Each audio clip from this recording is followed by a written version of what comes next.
Welcome to Ecocentric on Kootenay Co-op Radio. I'm your host, Christina Yan, one of 10 directors of the Eco Society. And today's topic is going to be on the devastating jet fuel spill that happened in our Slocan Valley in Lemon Creek. July 26, 2013, a tanker truck containing 35,000 liters of A1 jet fuel spilled into Lemon Creek in the Slocan Valley. The 22-year-old driver was on the wrong road and had no radio communications. He had minor injuries and had to actually hike out for help. Over 2,500 residents were evacuated, and some 2 weeks later, the water ban was lifted for areas south of Lemon Creek from Interior Health Authority. The advisory is if you smell jet fuel, don't drink it or bathe in it, and also contact Interior Health to report it. Interior Health was provided sample data from the Flight Center, the company responsible. Dr. Andrew Larder, Senior Medical Officer for Interior Health, was quoted saying, quote, "I lifted the order knowing full well that fuel was still present in some locations on the rivers. The information I've been provided was that the amounts were relatively small and localized. Lifting the order was not a signal for people to stop paying attention and being careful. If they are concerned about contamination, I recommend they call the number we supplied." End of quote. That number for people is 250-420-2220. Some of the overlapping of government agencies, there's been a little bit of confusion with certain things. Interior Health actually has no authority over environmental issues, yet they can issue evacuation orders. Interior Health has authority and is governed by multiple household water systems. So if there's systems of water that have multiple households using and drawing from it, then Interior Health is responsible for testing and the cost of those tests. However, for single water uses systems, they are not responsible, and the owners are responsible for the cost associated with getting the test done. So there's been some growing concerns with some of our community residents about how this situation has been handled and how it's continuing to be handled. There is a class action lawsuit that has been launched against the company and also the province. And so we have to be a little bit careful in some of the things that we discuss, and also with some of the people was hoping to have interviewed on the show today are not going to be able to be interviewed, unfortunately, because of this. However, all of this information will come out, and we're going to continue to keep tabs on this and do more radio shows around this issue. So we're going to take a little music break, and when we come back, we'll be speaking with one of the paralegals involved and residents of the Slocan Valley and getting some perspective on the situation. We're also going to be speaking with a few other residents who've been directly involved with the cleanups. So, Co-op Radio. That was the Matt Mays from the album When the Angels Make Contact. So we are back talking about the issues with the Slocan Valley jet fuel spill that happened in late July of this summer. And we're back with a very active community member who's been following this very closely and has some information that we'd like to get out for people. This Austin Greengrass. Welcome to the show. Oh, hi, Austin. Are you there? Yes. Hello, Christina. Hi. Great. We got you there. It's fine. So why don't you just start with telling us about what initially got you engaged in this issue?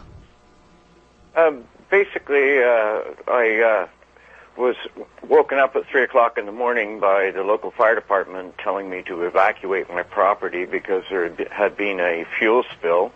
My property is located on the Slocan River. I have 785 feet of beachfront on the Slocan River.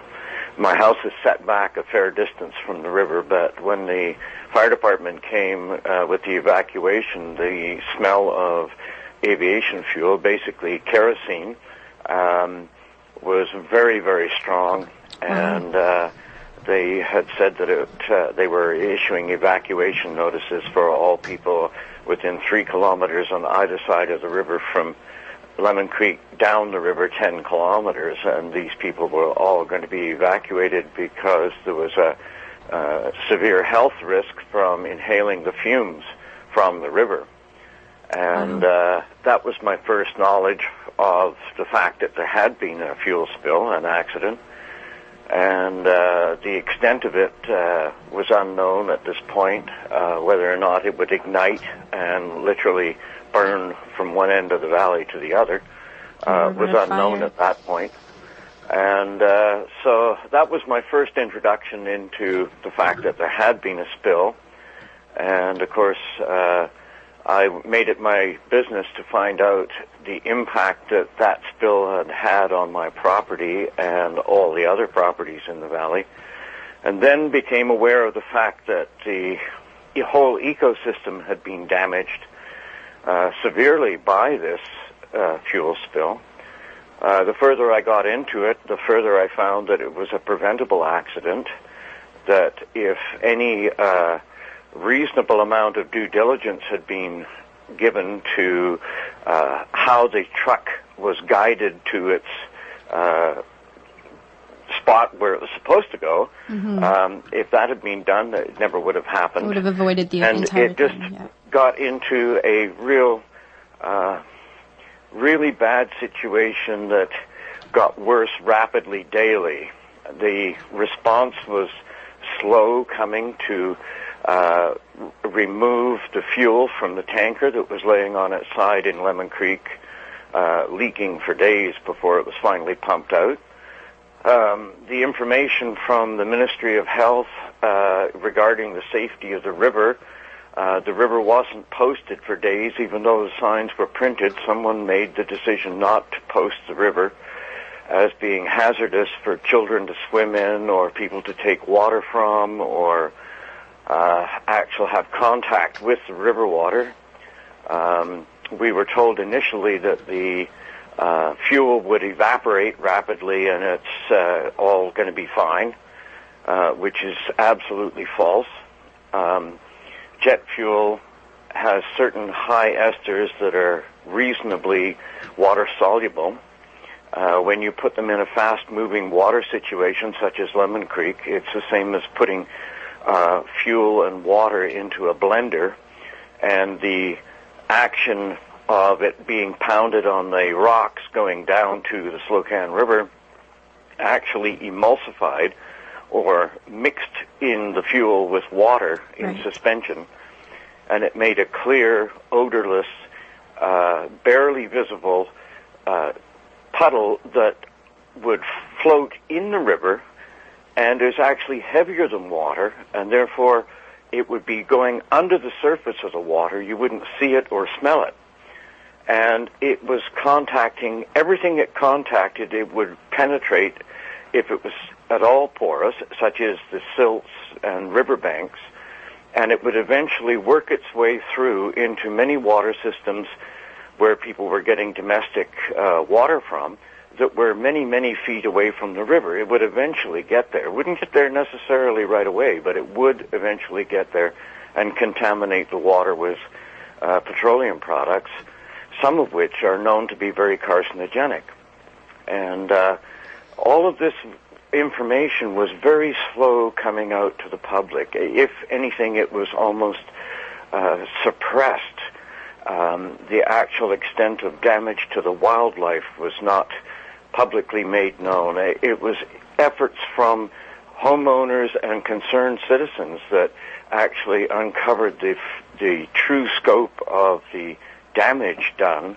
A lot of the cleanup crew, I have been told, were instructed to throw the dead animals back into the river, which is horrendous when you consider that it was recontaminating the whole ecosystem with fuel and actually bait for other animals to eat contaminated food. And that was the cleanup workers that were being instructed. I've heard verbal accounts of that. Multiple workers that were instructed to not report the wildlife and actually toss them back in the river.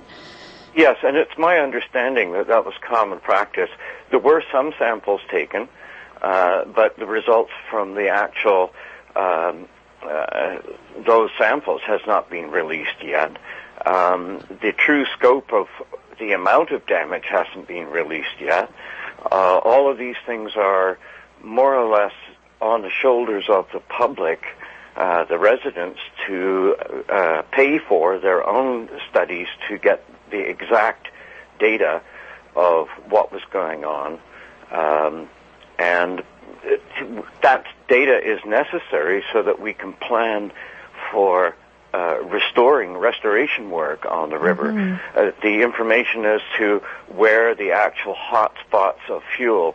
A lot of the fuel would move down the river in the main channel, but a lot of it would get caught in the eddy currents, form a pocket, and then slowly sink into the ground in that area. So there are to be some areas of the Slocan River and excuse me, right down into the Kootenay River, there are going to be areas that are concentrated pockets that are stronger than the rest of the area. So where the samples were taken is critical as to know if they were taken in a fast-moving area of the river that would have low concentration of fuel, or if they were taken in a eddy pocket that would have a stagnated pool that sat there for a prolonged period of time and soak into the soils there. And how long? And every time it rains or there's a high water event, there is fuel being reintroduced into the Slocan River system, and that will continue for a long period of time. The cleanup efforts that involved washing the banks down, it would remove some of the surface fuel and put it back into the river to be flushed out, or it would penetrate and push the fuel deeper into the ground, which is a real fear, to be released at a later date slowly. Well, even myself going up to the river, to Lemon Creek, just wanting to see for myself, I'm a Valley resident, and obviously this topic hits very close to home and heart. And just moving a few rocks, initially looking at it, it looks like it always has. It looks quite clean and clear. But going just along the riverbed and moving a few rocks and poking some sticks into the ground, and these bubbles of fuel came up, and very strong smelling, and, pooling around, and little beetles crawling through it. And it was quite horrifying to see. So, even just myself going and checking it out can see that it's far from being clean. Well, this is the whole point, is that the official cleanup has ended, and it has been said by the Ministry of Environment that it's adequate, but there is still significant amounts of fuel present that are slowly being released into the ecosystem. The aquatic life is going to be exposed to it for a long period of time. The exact damage done to all of the microorganisms that are necessary for the river to have a healthy outlook and a expectation that the fish will come back and all the other life will come back is unknown at this point as to how successful that's going to be or how long it will take. Some people have, some experts in the field have said that it will take 15 to 17 years before it is naturally recovered unless it gets some significant help in the form of removing those hot spots, actually getting the worst of it physically out of the river. Can you talk about anything to do with some of the independent water tests that have been done recently with regards to the contamination levels in the river? The private tests are private. People pay for them. The information is theirs. The tests that were done by the Ministry of Environment, Ministry of Health, and SNC Lavalin on behalf of the fuel company, the private tests, some of that information is coming out, but it is part and parcel of an ongoing class action suit. That information will come out in court at a later date.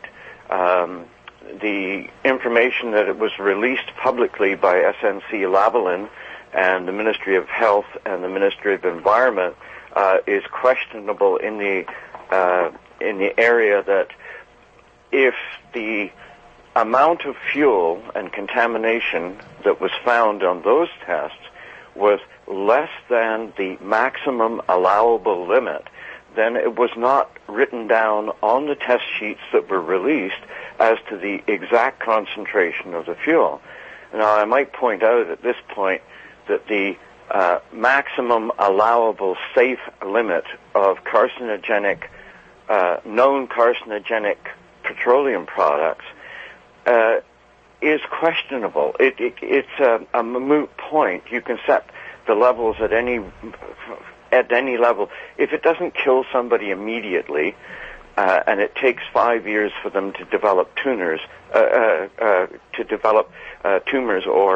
or have physical effects from it, then there's no causal link there. There's no direct proof that it was the fuel that caused your stomach cancer. Mm-hmm. There is no direct link that you can prove between the fuel and your illness.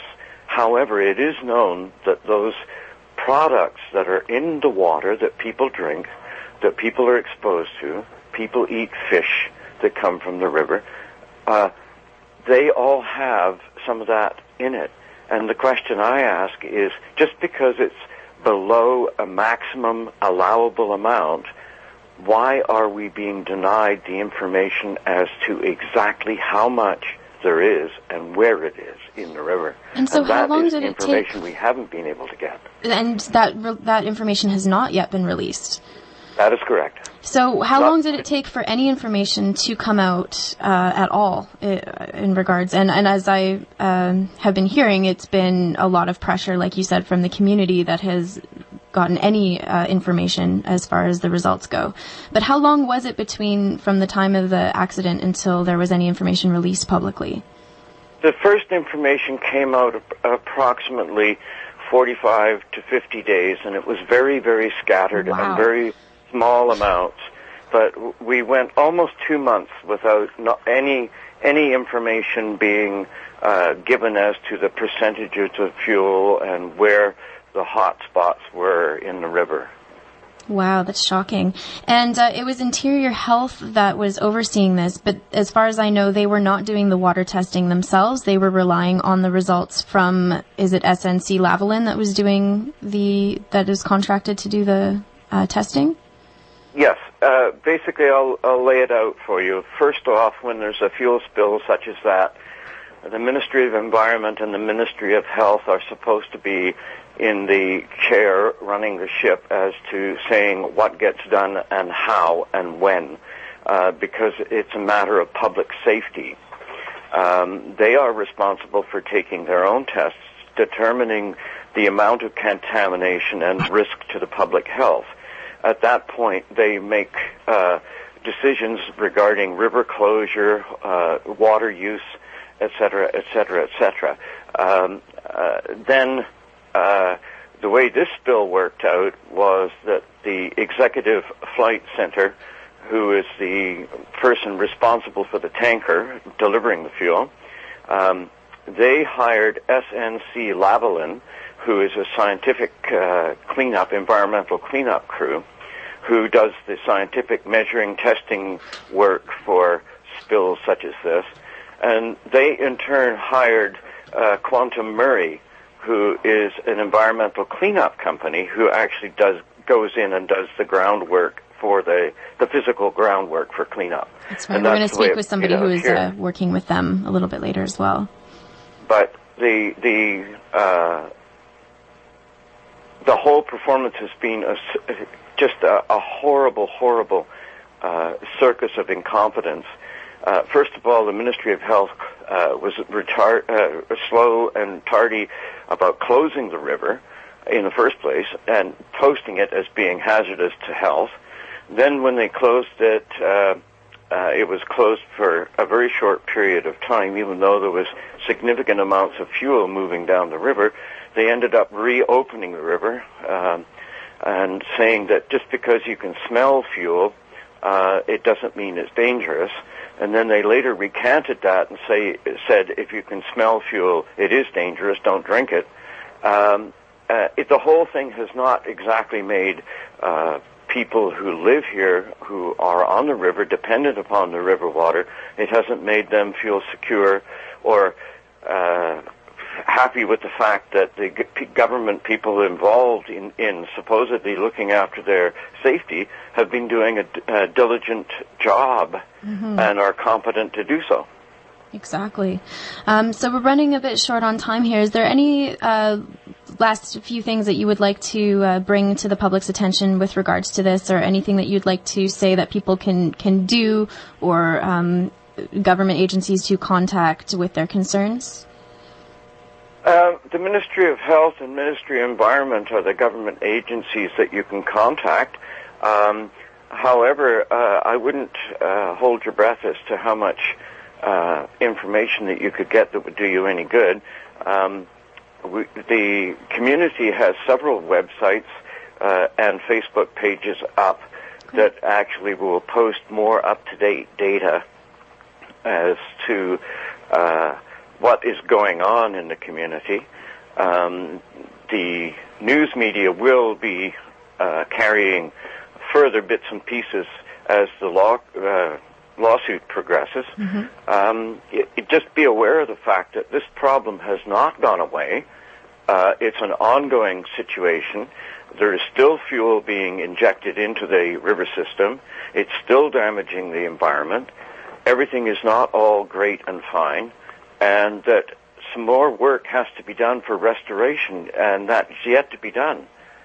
There are fish moving back into the river from the Slocan Lake area and from the Little Slocan. However, how long they will survive depends on the damage that's been done to the micro ecosystem that supports them, and we don't know that yet. Absolutely. Well, thank you so much. It's some really important points that you've brought up, and thank you for all the work that you've done in regards to this issue for our community.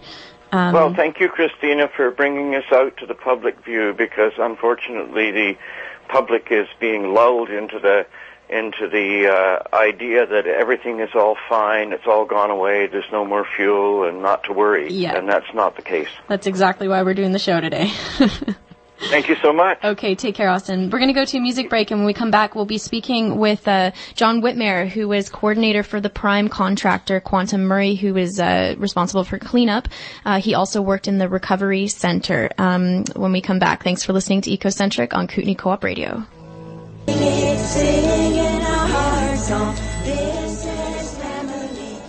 Right. Welcome back to Ecocentric on Kootenay Co-op Radio. That was the Sadies with Buffy St.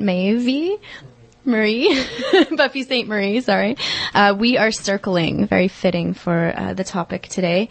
And I've got John Whitmire here with me. He was a coordinator for the prime contractor, Quantum Murray, who is responsible for cleanup of the jet fuel spill that happened in the Slocan River, and also worked in the Resiliency Recovery Center, and has been a very active member of the community with regards to this issue. So thanks for taking the time to be with us, John.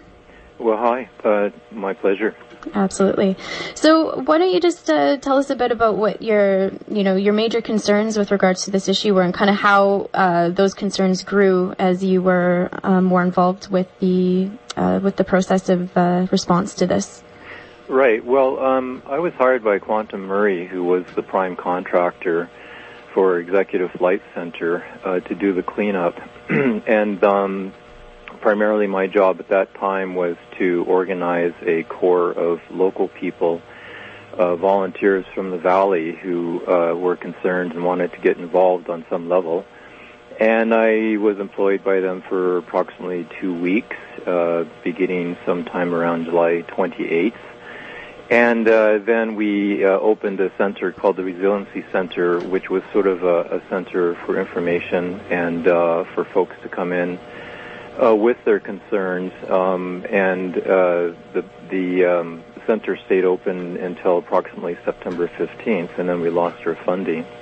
And who was funding the center? Initially, it was funded by the Executive Flight Center, and then as time went on, they withdrew their funding, and then the RDCK and EMBC, which is the Emergency Management Program, right, stepped in to fund it, but it was diminished in scope as soon as the Executive Flight Center withdrew their funds.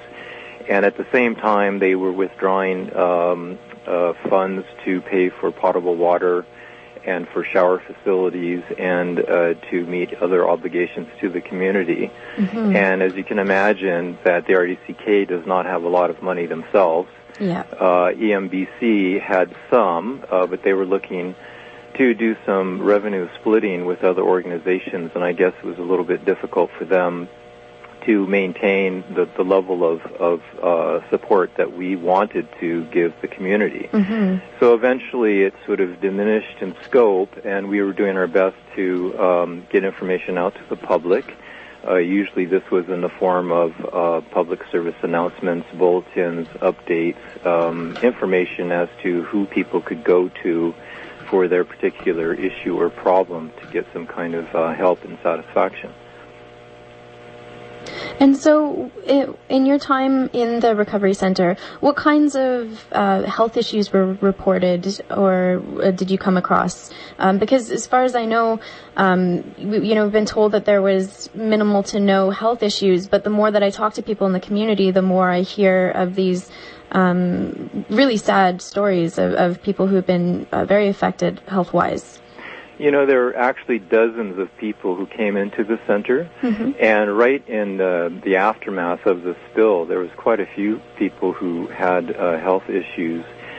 And we had people like Red Cross representatives, we had EMBC, RDCK representatives, all during that time, and we have something like 60 interviews that we conducted over that period of time. Oh, wow. And a variety of them were health-related, people who were experiencing nausea, their children who came into contact with the jet fuel product had nausea, were staying up all night, vomiting. They were told to take their children, for example, and themselves into their personal physicians. But we also had a lot of people who just had concerns about, the agricultural impacts of people who had organic certified farms who were lots of little farms afraid in the valley, of losing their certification. We had folks who were smelling kerosene in the water, bringing water samples into us for us to smell, and it was the kind of thing that you would put in a kerosene lamp. I mean, it was coming out of their tap water. Oh, that's out of tap water. It was appalling, actually. You know, it was the valley residents were affected on many, many levels, and we were doing our best to find people to help them. But as you've already heard from your previous speaker, that the response was incredibly slow, and in many cases, no response at all. Mm-hmm. And so we were doing our best to get boots on the ground, so to speak, to get wells tested, to have many of these health concerns addressed by people, for example, from Interior Health Authority. And we were being told that they simply did not have the resources or the manpower to be able to go out and do well testing. We did meet with these folks, and I will say that, on a personal level, they were well-intentioned. However, their organization that they were part of was not very responsive, and in many cases, the individuals who were coming out to the valley to do these home visits were frustrated by the level of kind of slow response and no response they got from their administrators and superiors, and these frustrations were related to us. Yeah, I can see. Wow. So how do you feel about the response? This has come up a little bit, but, personally, how do you feel? It's a bit concerning that something like this, happens, and it's a real test to see how prepared our agencies are for dealing with this and how the policies are put into play. What are some of the major flaws? Because there's quite a few that you see. Well, there's quite a few. Just to enumerate a few, they're very slow to respond, and frankly, none of the agencies and institutions were prepared to meet a environmental disaster and health hazard of this magnitude, and that became apparent. And it became apparent that the bureaucracies themselves are so convoluted, and you have a situation where, one person doesn't know what the other person is doing and vice versa. and the information was not trickling down, important information that would have supported and helped members of the community. And so, we realized that in order to get the help that we required, immediate help, we had to go to the media. And media did step up to some degree, and as soon as we did, then you started to see how the messaging was changing from, let's say, representatives like Interior Health Authority, Dr. Ladner, for example, who was instrumental in putting the do not use water ban on the Kootenay River, Slocan River, and Lemon Creek.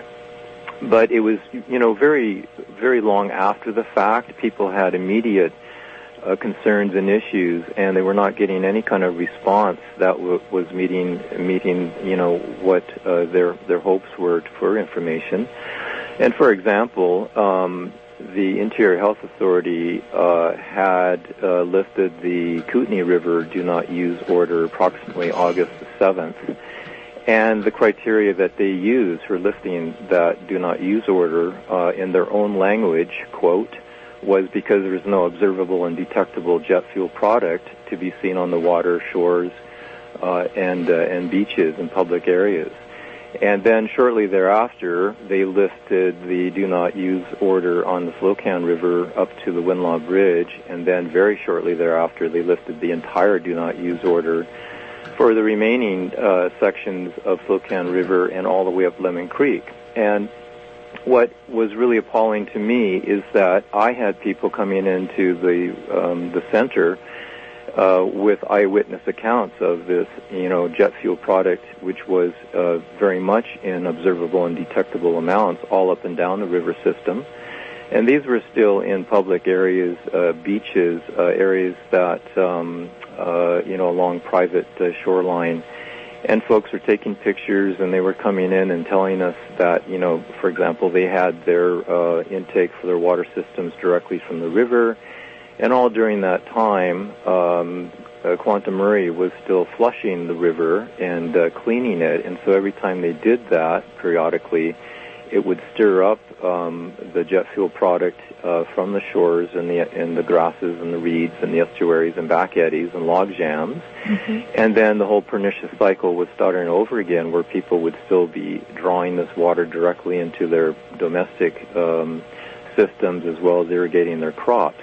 So it got to the point where people were not drinking any kind of water, and they were not irrigating their crops at all, and folks lost their entire gardens that they rely on to support their families.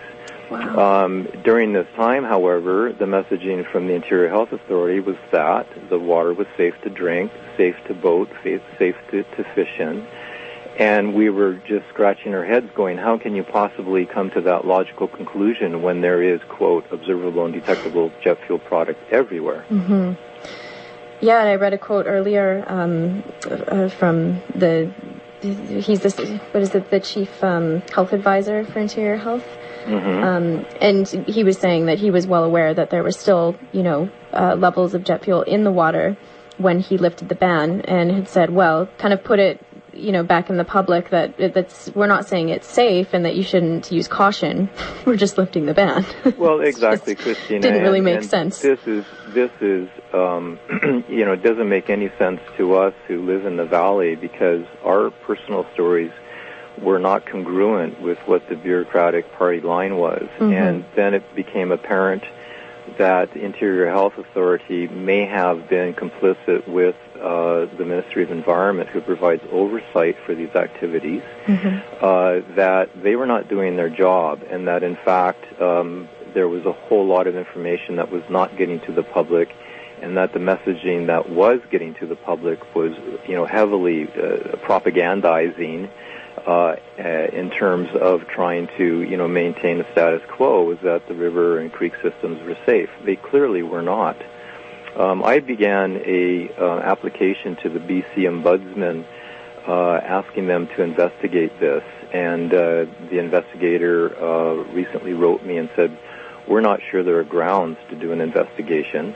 I wrote back a long letter more or less outlining all of my concerns and those of the Valley in saying that that do not use order was lifted extremely prematurely, that there were eyewitness accounts of the jet fuel product occurring in the environment, that this still posed a health hazard, that clearly it was a rush job, the job was not finished, and all during this time we were having people come into the resiliency center with ongoing issues. And so the job had not been finished to completion, and it's still not finished.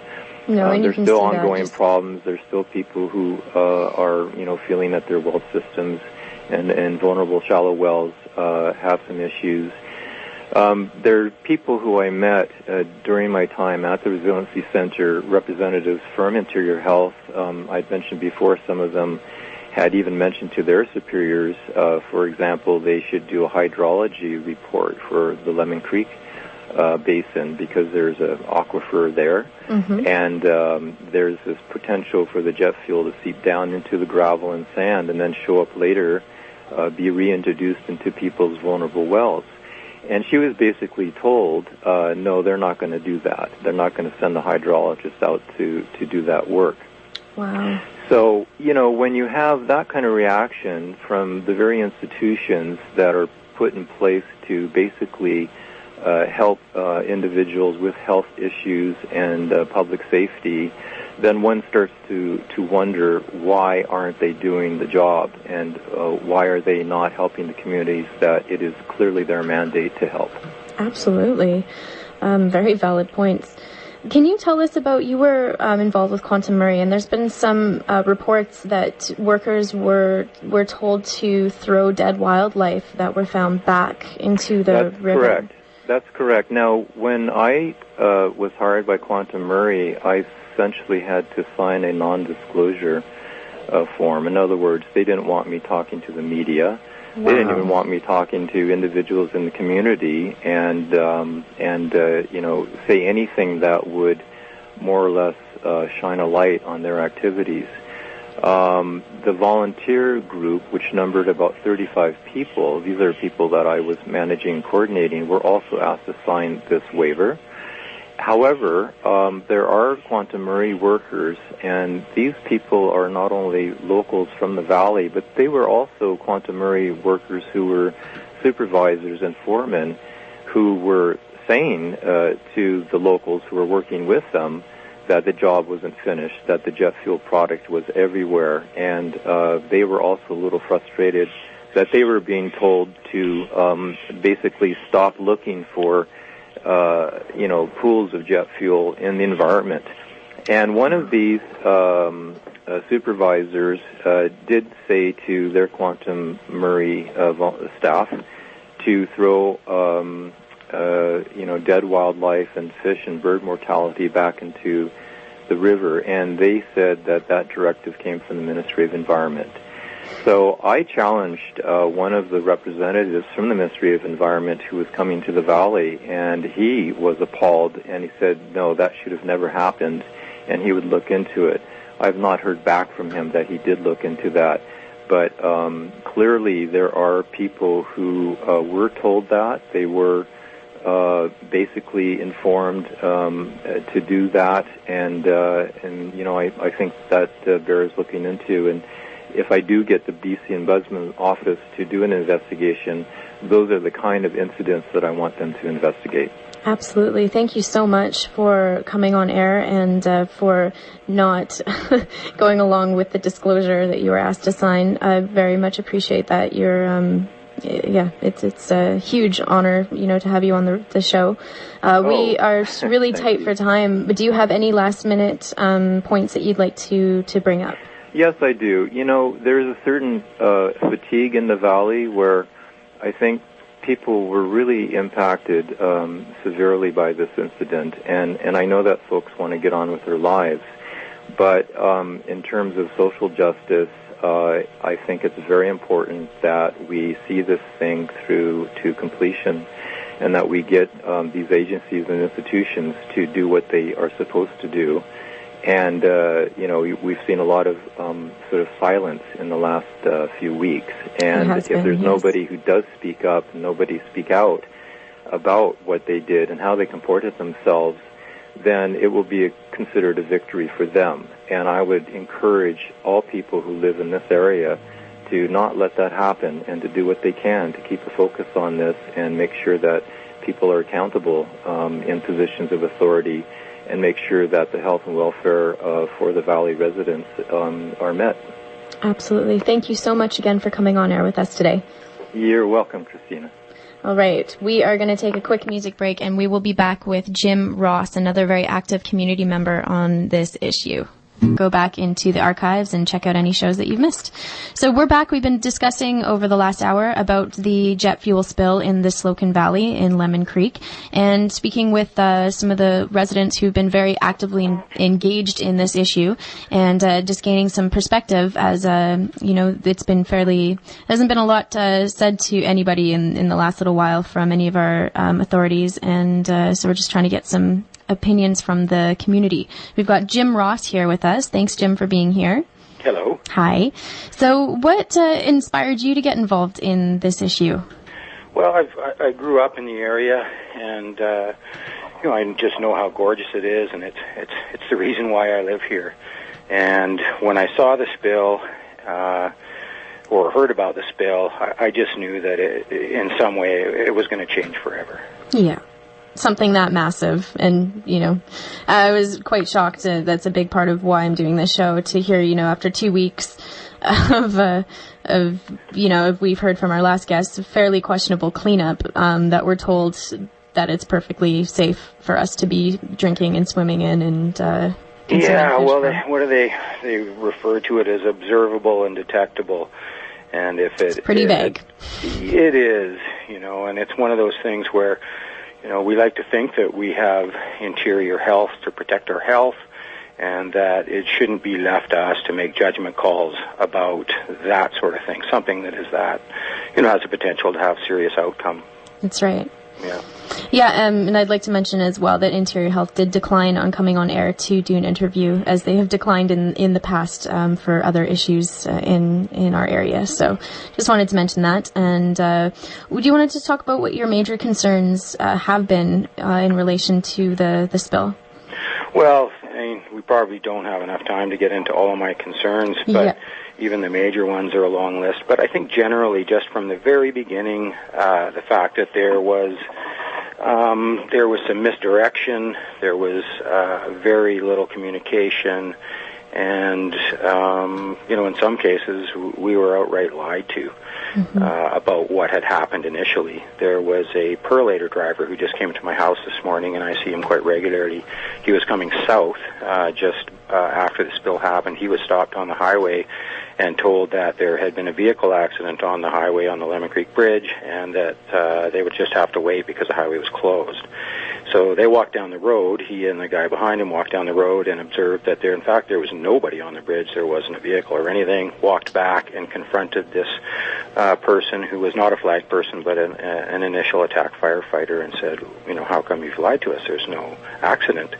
And they didn't get a response, so they jumped in their vehicles and said, to heck with you, and drove down across the bridge, and of course immediately smelled, what they were pretty sure was diesel, because it smells fairly similar. And they knew what had happened, and they were very upset because they never would have driven their internal combustion vehicle. One of them's a smoker. He never would have smoked his way across that bridge. If he really known what was going on, there's no way he ever would have gone. So no kidding. He was quite upset, and it was, I was south on the south end of the valley, and I heard the same story from the guys there, that there had been a vehicle accident on the highway. And, of course, the guys down the south end in Crescent Valley, they were probably had no clue. They were just doing what they were told. They weren't on site. But the ones at the north end definitely knew that there was no vehicle accident, and they outright lied to these people. So, and that's how it started. And, and then from there, it just went downhill. We didn't really hear much of anything. We heard we were told by the Health Authority and Ministry of Environment, if you could even get in touch with any of them, that we were to refer to the Executive Flight Center web page to get all of our information, and that just struck me as not right. These are two agencies that are supposed to A, protect the environment, and B, protect our health, and they're sending us to the business or the website of the business who has had this incident and dumped fuel into our watershed. That's pretty concerning as well. So, that's one issue. The other one is the cleanup, of course, and the half-baked way in which it happened. And, the whole thing looked like it was orchestrated. For example, I went up one day to go watch the Spider excavator work in Lemon Creek, just below the rest area there on the bridge on the highway. And as I was standing in the parking lot, an somewhat elderly guy who looked like he might be your grandpa, looked over at me and asked what my name was, and asked if.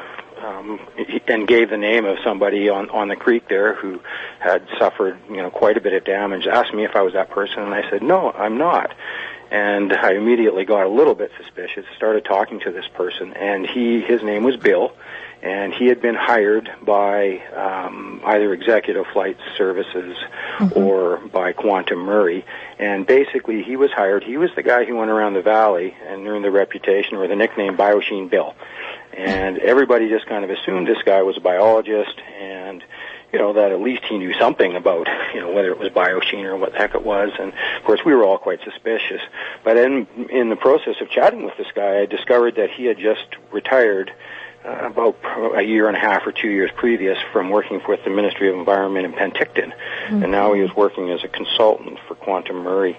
That struck me as a little bit odd, but the oddest thing was that Bill isn't a biologist. He worked in relation to and in the legal department for Ministry of Environment. He wasn't a biologist at all, so he was damage control, and he came out and basically purported with to be an expert somehow, and he was being sent around to go see residents and to have a look at their concerns.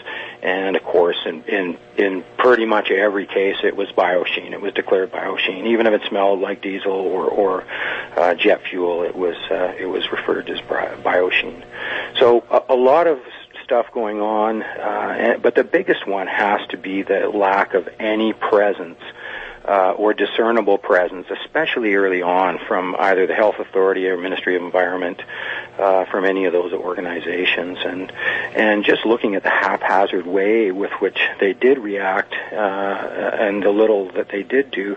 This whole idea that 24 hours later they can lift the evacuation order, basically with a stroke of a brush across the whole valley, as opposed to phasing it in.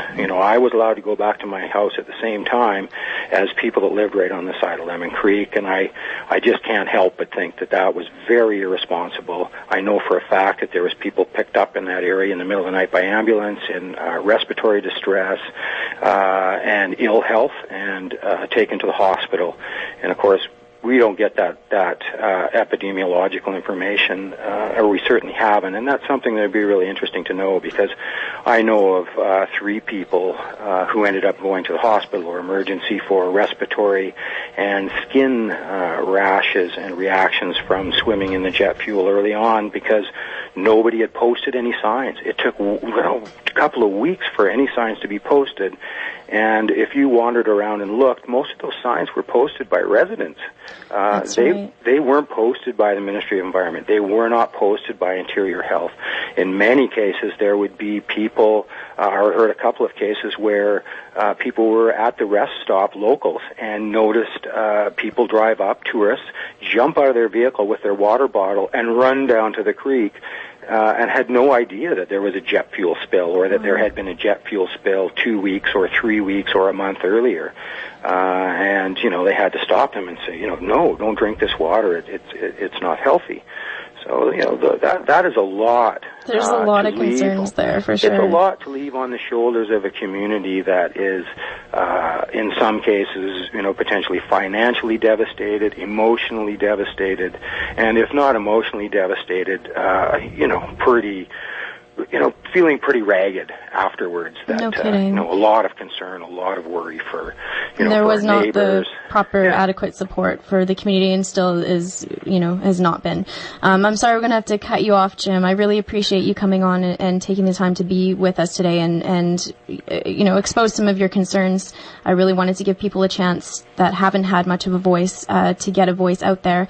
I also just want to mention very quickly here before the end of the show that there's been insurance company representatives coming around and talking to homeowners around the evacuation zones. And I've been asked just to remind people that there's absolutely no benefit in talking to them. And if you do talk to them, do not talk to them without legal representation. That the purpose of this is to streamline liabilities. There is a class action lawsuit that is going on right now, and anybody who is in the evacuation zone is automatically included in this class action, and you will be sent court documentation materials soon regarding the suit. This is specifically about loss of property use and value and so on. This is not a health-related issue. If you have health-related issues, you need to contact your doctor and a lawyer. So I think that is all the time we have for today. Thank you so much for listening to Ecocentric on Kootenay Co-op Radio.